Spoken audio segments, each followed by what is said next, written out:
Hey everyone, my name is Drew Gray. I am a Niswonger College Access Advisor. Here with me today are Caleb Bennett and Heather Levesque. Would you two introduce yourselves and say what your roles are at ETSU? Sure. I'm Heather Levesque, like Drew said, and I'm the Director of Undergraduate Admissions at ETSU. It's so good to be with you today. And I'm Caleb Bennett. I'm the Assistant Director of Recruitment in the Office of Undergraduate Admissions. Awesome. And so this video is just for our senior class right now, the incoming freshmen for this upcoming school year. I'm sure they're a little bit confused about everything that's going on, which I know everyone is at the moment. So we just had some questions for you just kind of to alleviate some of their fears. So normally at this point in the semester, most of our seniors, our incoming freshmen, they are registering for orientation, all that kind of stuff. What is, and I know the first invite only registration, I think is 2 weeks from now, or was scheduled for that. What's the current plan for orientation and registration, and how are you all? Is it going online? Is it like, what's the current plans for that? Yeah, great question, Drew. So we also know this is a really challenging time, like Drew said. So just know that we're here to support you at ETSU. That's just the number one thing I think Caleb and I want you to know. And orientation is kind of in flux. We aren't sure how long this is going to last and which orientations we might be able to host and which we can't host, but we know for sure that our April orientation that Drew mentioned, the by invitation only orientation, as well as the May 2nd orientation, and then any students who may have been entering as summer students, so students who maybe were going to come and start in the summer, the May 14th orientation is the summer entering orientation. All three of those definitely will not be hosted on ground at ETSU. Just for the safety of you and your families and our faculty and our staff, just like everything else that you're dealing with, we're making those same decisions. We are putting plans together to try to host those orientations in a virtual format. The biggest thing that happens at orientation, and probably the thing that's most important to you, is that you'll get to register for classes. And so that's the thing we want to accomplish first. And so Dr. Jake Allen, who's our Director for New Student and Family Programs, is working on kind of building out a schedule that you could do online to make sure you're kind of learning all the same information you would have at orientation, getting all those questions answered. Our office is doing a lot of that as well. We'll be hosting a lot of sessions in combination with Dr. Allen over the next few weeks. But again, most important is that registration process. So if you have signed up and registered for either of any three of those orientations I just mentioned, so the April 18th, the May 2nd, or the May 14th, you should have already started receiving some communication from the Office of New Student and Family Programs, but there's more to come about how to sign up to meet with an advisor and register for classes. And so you'll get that. If you haven't already, you'll get it soon. You need to make sure you're reading those emails, signing up to meet with your advisor to register for those classes. And then there's some things that you need to do that you hopefully have already done, but you may not have, in order to not prevent you from registering for classes. So those include getting us your immunization records, verifying your residency with our office. So just getting a picture of your driver's license, just so we know that you're a domestic student. And then I'm forgetting a few other things. There's, and then just some financial aid pieces. Those will not hold you back from registration, but still important to make sure you're doing anything financial aid sending you, asking you to do prior to that orientation experience, so we can answer those questions you may have. So I hope that answers the question. The biggest thing is to be checking email and websites with information just again about the things you may have missed when you're not physically present with us at orientation, but registration is the big part, and we will make sure that happens in the next month to a few weeks, depending on which orientation you were registered for. Okay. And we're, oh, go ahead. And we're still encouraging students to register for orientation because we want to make sure that they're getting in, being able to schedule those classes. And we have every intention to be able to bring the students on campus, even if they were scheduled for one of the early ones, they participate in the virtual experience. We still want to bring them to campus because we think that's important. We don't know what that's going to look like, but we definitely think that's important. Okay, awesome. So say I'm a senior right now. I applied back in the fall. I've gotten a whole bunch of emails from you all. I have my acceptance letter. Can you walk me through the steps of what I need to do in order to go from a senior to an incoming freshman? Like where my goal link is, how do I find that? All the necessities I need to, because a lot of them are just kind of, they know everyone else seems to have it figured out except for them. Would you kind of explain the steps to get from where they are right now to where they need to be? Yeah, Caleb, we can probably tag team this. I Yeah. think one of the most important steps, and hopefully a step that you've already taken, is getting your email set up, your ETSU email. So we do a lot of communication with admitted students to their personal and their ETSU email in hopes that we're not missing you, so you're not missing any communication. But there are offices on campus that really only communicate with the ETSU email just based on federal regulations. So financial aid is an example of that. And so if you have not done that, it's really important that you do that. You should have received some instructions on how to do that in the admissions letter. But if you just go to the ETSU homepage and you click on tools at the top, it drops down and it has email, and it'll walk you through the steps of getting into that email. And you can always email us at admissions@etsu.edu for help. So I think setting up the email, logging into your Gold link, that's also in that same place on the homepage under tools. Should have received some information in your admissions letter about that as well, with your login information and credentials. And that's the place that everything goes. So Gold link is where all of your personal information is housed. So your financial aid award, which if you've done your FAFSA and applied and been admitted, you should have a financial aid award out on Gold link. So it'll show you, loans that you may have been awarded or scholarships that you may have been awarded. If you're a Promise Plus student, that would be there. You can accept your Promise Plus program award through Gold link, as well as several other scholarship offers. So making sure you're logging into Gold link and checking to see what we've been communicating with you through Gold link is a really important step. And then I would say that orientation step is probably this, other than the email and the Gold link, the next most important thing is we want you registering for that orientation. And like Caleb said, we don't know which ones we're going to be able to physically host in person and not, but if you get yourself signed up for that orientation, and you really only at this point need to worry about getting yourself signed up, don't worry as much about your guests. Not knowing what's going on, I would say you don't need to sign your guests up at this point and worry about wasting that money when we may not be able to physically host you on campus. Because once you're signed up for orientation, then we're going to be able to get you registered for classes. And like Caleb said, we're still signing people up for that April and May orientation. And you're going to have the, early pick of classes if you get into those two events, and you're not going to be required to come on that actual day. So your advisement appointment may be the week before, the week after that actual day. So you'll have some flexibility to pick those dates. What am I forgetting, Caleb? Well, I think it's important too of just like them taking these steps early.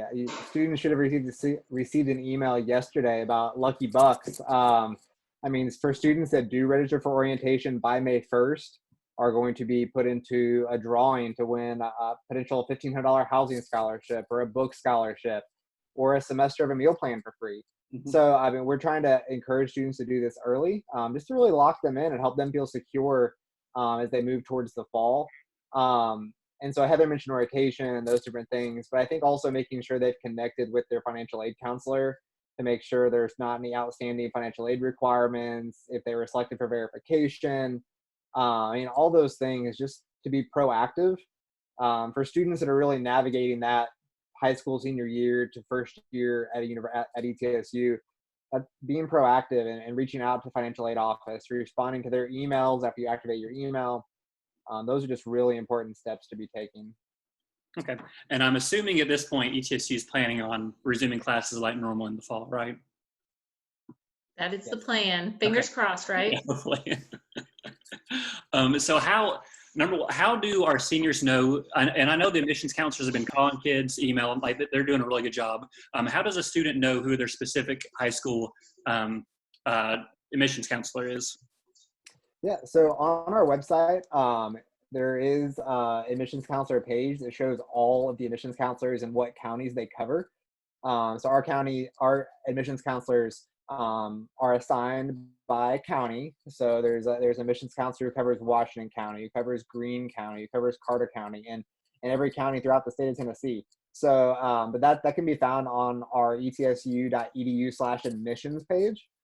There is a Meet Your Admissions Counselor link on the side toolbar, and they can see the counties are listed underneath. Okay. And I know a lot of the counselors are doing phone calls to students. Could you tell our students right now why it's important to answer that phone call? Because a lot of them, I know, you see a phone call and they freak out. Right. I think we're really just trying not to give students a big to-do list or things to do, but it's really just wanting to make connection with them and to show them that we're here to support them even if they don't have a question in that moment, they might see that phone call and say, I don't have any questions. I don't know what to ask, but our admissions counselors are there to walk them through the next steps and to really help them think of questions they might not even know they had. So that's a lot of times when our admissions counselors are making these phone calls. It's not to pressure them into anything. It's not to give them a task list. It's really just to build a relationship with these students. And this is very, it's a hectic time for a student in their senior year, regardless of what's going on in the world, and that's just emphasized right now. But we're really there just to help make sure they've seen their financial aid package, make sure they can log into GoldLink, and really just have a friendly conversation. And so we don't want students to be behind the game on anything, whether that's financial aid, admissions, orientation, immunizations. And so we're just trying to, I mentioned being proactive. We're trying to assist these students in being proactive when we make these calls. Awesome. Yeah. And Drew, I'm sorry, Drew, I think, your question about kind of the next steps, we're trying to accomplish that with those phone calls, like Caleb said. So hopefully it really lessens the anxiety about what do I need to do next, because someone's just going to call and say, okay, I'm looking at your account and these are the things we may still need, and have you signed, we noticed you haven't signed up for orientation, or maybe you have and this is what we want you to know about that process. So hopefully it helps alleviate some of that stress of having that all on themselves, to have a person to talk all that through with. Yeah, and we have on ETSU website, we might talk about this in a couple minutes, I don't know, but we have a Get Connected website. So if students feel more comfortable having that conversation with a parent or a guardian, we have the option online now for them to schedule a phone conversation or even a Zoom conversation if they want to see someone face to face. Because I know some students are more comfortable if they have a parent or guardian there. So that's definitely an option as well that we're trying to accommodate and assist students best we can. And does that get connected? Does that work with admissions, financial aid, and everything like that? So the Get Connected website is just for our admissions office specifically, but I know financial aid office, they have their fast pass appointments they're still doing. And even if students make an appointment with admissions, we're going to be able to get them connected to the appropriate individuals, to introduce them to their financial aid counselor or get them connected to new student family programs and orientation. But our counselors are equipped to be able to handle a lot of that. And would you go over real quick, so when is the deadline to confirm your enrollment at ETSU? So we don't actually have a firm deadline that we say you have to do this by this date. We are really encouraging and pushing that students sign up for orientation by May 1st. That's kind of we don't have a deposit. Lots of schools have a deposit. We don't have a deposit, but by paying that $30 to attend orientation or to be virtually with us at orientation, that's our way of kind of confirming that you're interested in, you want to be at orientation, you want to get registered for classes. And like Caleb said, we're incentivizing that. So anyone who signs up by May 1st is entered into this drawing for these awesome prizes. But if you're still thinking and making that decision, we still encourage you to sign up for orientation, get that experience, sign up for those classes. And if at some point, that's not the plan that works best for you, your family has made a different decision because of whatever circumstance you may be in, we can, disenroll you from those courses. And so there's nothing holding you to that at that point. Since payment hasn't been made at that point, it's just a process of making sure you get to know us a little better and do what's best for your future and get in those classes that you want. So May 1st is just our encouragement date. We just say, hey, do this by then, because it kind of helps solidify an energy for those prizes. But really at any point throughout the summer that works to sign up based on your schedule and based on you making the decision about college choice is okay. But the sooner the better for you. Yeah, May 1st is there to help serve the students as well, to get them registered for early orientation. If they were selected for verification and financial aid, it gives them plenty of time to make it through that process. Housing, to have maybe better likelihood of getting that residence hall they really, really want. So it's really there to help the students be successful. Okay, awesome. What are the most common issues or questions that you're seeing from the our incoming freshmen that you can answer all in one blanket video? Oh man. I think a lot of it now is just surrounding the unknown about orientation, about fall classes, about what's going on this summer. How am I going to get you my final transcripts? And so a lot of it, I think, is surrounding the unknown of just what's going on right now. And we've really just been reassuring students that like we're going to figure this out as we go. We might not have the whole plan in place because there's so much in flux right now. But a lot of the questions our counselors have been getting have really been surrounding, is ETSU still going to be open in the fall? Is orientation still going to happen? And we've just been reassuring students that yes, like we have every plan to be on campus in the fall, to be bring students on campus over the summer when we're able to, and really helping students navigate the process. So there's a lot of uncertainty right now, which is kind of the state of where we're at. But we've just been reassuring students that like there's still like the fall is still going to happen. Like we're still moving that direction and trying to make sure the students see that hope at the end of what they've worked hard for 12, 13 years now. Yeah, and I would say finances is always one of the number one questions we get just all the time, regardless of this situation or not. And so that's another reason to be making sure you're answering our phone calls so you can ask those questions, so we can provide you some information about what we can see based on your financial aid award.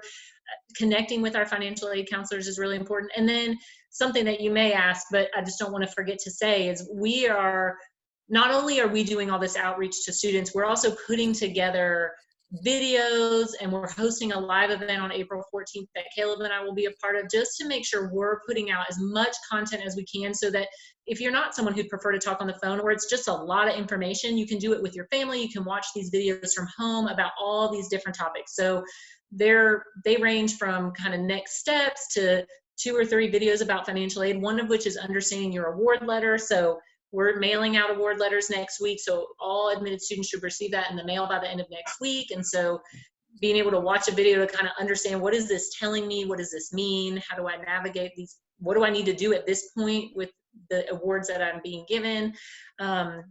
We are also working on a housing and residence life video, just to kind of make sure you know your options there, how to apply for housing. So it's a lot. We're putting a lot of content together, and it will all be showing up on our Get Connected website, but we also will be providing information through email about those things, so that students and their families, like I said, can just navigate these processes on their own when they have time, and then come to us and say, hey, I have questions. Many of those videos will be on Facebook Live, and students can ask us questions throughout those videos. And then the other thing we're putting on that website is a tour. So we already have a kind of a short version of our tour on our virtual tour website, as well as a disconnected or Get Connected website. But then also we're putting together a longer version of our tour to really get into some of our academics and show those academic departments, as well as tell you some highlights from those areas. And so all of that is coming out, and we'll be making sure that we share that through email and on the Get Connected website. Awesome, that'll be a really big help. And I know you all aren't financial aid, but I'm going to ask a question about financial aid. Whenever students log into their Gold link and they go to accept their financial aid award, at the very top, it had, like, the first thing they see is that cost of attendance, which is $23,000. And I always tell my students, please don't look at that number, because you're not going to have to write a check for $20,000.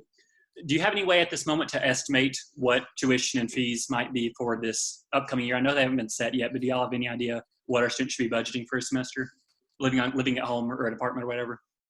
Well, Caleb, correct me if I'm wrong. Our president is recommending that we do not raise tuition and fees due to this situation. I think that has been requested to the board for approval, and I think will be on their agenda to approve or not at the next meeting, which is sometime this month, in the next week or two. I believe it's the 23rd, but I could be wrong on that.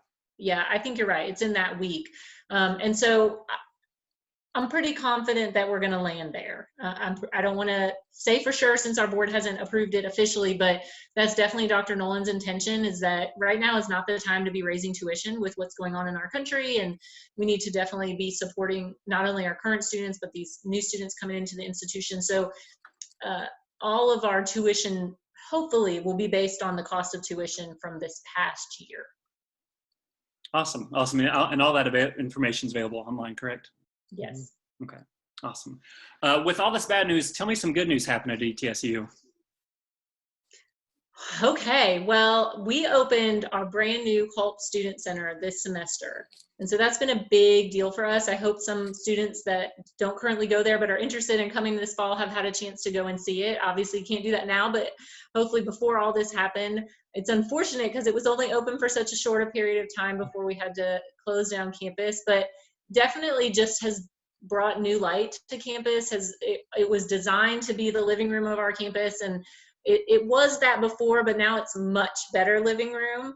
So new food options, there's just sun shining in the building. There's gonna be this jumbo video wall where our esports team will play and be in competition. And then other times of the year, just students will be able to use that to play video games and see entertainment. I could go on and on. So I think the Culp Center is a huge thing right now for our campus that's exciting. Also, there's a lot of opportunity to just engage virtually with our campus right now. Our student activities office is doing a lot of events online that are available to students who are not, whether they're prospective, coming in the fall, or current students. And so we just want you guys to take advantage of those things. I don't have that website memorized, but I think if you go to our ETSU, if you just type in student activities on the homepage, you'll be able to get to that page. One thing we learned about today is the potential to have some comedians that we would do a virtual kind of comedy show, and we really love admitted students to be a part of that. So we're SNL going to be comedians. pushing out. What'd you say? I said SNL comedians. Yes, SNL comedians. Good So time. yeah, so there's just a lot of opportunity, and I would always encourage prospective students that are coming in the fall or admitted students that are interested to just participate in those things. You're a part of the Buccaneer family, and there's no reason to feel like you can't already start coming and joining us virtually in those experiences, and hopefully soon joining us in person through those experiences. Yeah, and I mean, this has been, like you mentioned, lots of bad news going on, but I think that this is really, Heather just mentioned the Buccaneer family. Like, it's really been a time that we've been able to, like, that family atmosphere has been seen. I mean, whether it's between offices at ETSU and faculty, staff rallying around trying to serve the students during this time. I mean, the current students, faculty worked over their spring break to be able to serve the students and go online within like 7-day time period. And but also in like all of our offices really trying to do that for prospective students as well. And I think it's really just been, we've seen that family atmosphere. Like ETSU really wants to serve the students of this region and the students that attend ETSU. And I think it's been good news amidst a very difficult time, that the Buccaneer family atmosphere is very real. Awesome. Awesome. And what message would you like to send to our high school seniors right now? Well, I'll just say we're so excited to see you. We're so excited to have you in the fall, but we also are so excited to talk to you throughout the next few months. And I think, as Caleb was just talking, we have taken this opportunity and said, okay, this is challenging, and we know it is so challenging for you where you're at in your life and the things that you're going to miss out on. But we promise you that coming to college, you will have tons of amazing experiences at ETSU and get to be back together with your classmates and be back together with new friendships you'll make when you get at ETSU. And so we know it's hard, but we're here to support you. We're here to talk if you just need someone to talk to through the process. And it's given our office an opportunity to really put in place some services that we may not have done if this hadn't happened. So we're trying to look at it in that positive light and say, you know what, you can live chat with a counselor now, which is something you probably would have loved to do before. And just in class real quick at high school, be able to text us or chat us. And so we hope we're here for you and that we want to support you and that we understand that this is not an ideal time. Drew, I would also say if you have any students who would see this video that maybe are still considering ETSU, maybe haven't filled out an application yet, we have made some efforts to ensure that if a student doesn't have access to their transcript or test scores, that we can still try to admit you without those things under a conditional admissions process. And so again, we're here to make sure you can navigate this process as easily as possible. So reach out to us all day long, ask your questions, and make sure you know that we're here for you and your family. Awesome. Well, thank you all very much. I really appreciate it, and this is going to go out to all the area high schools, so really appreciate it. Would you all want to say how to contact you all real quick? Yeah, that's a great question. So if anyone just has a quick question they want to email, admissions@etsu.edu is the best way to get us. Our phone is still active and live, and so you can call us if that's easier for you, 423-439-4213. And then our admissions Get Connected website, if you, it's etsu.edu/admissions, and then Get Connected, but between Get and Connected, there's a little hyphen, Caleb, I don't know if that's the right word. Hyphen dash. Hyphen or dash, but we can send that to you, Drew, and I don't know if there's a way for you to provide that when you send this Zoom out, but we'll do that. Awesome. Appreciate y'all. Thank you very much. Yeah, thanks for thank having you. us.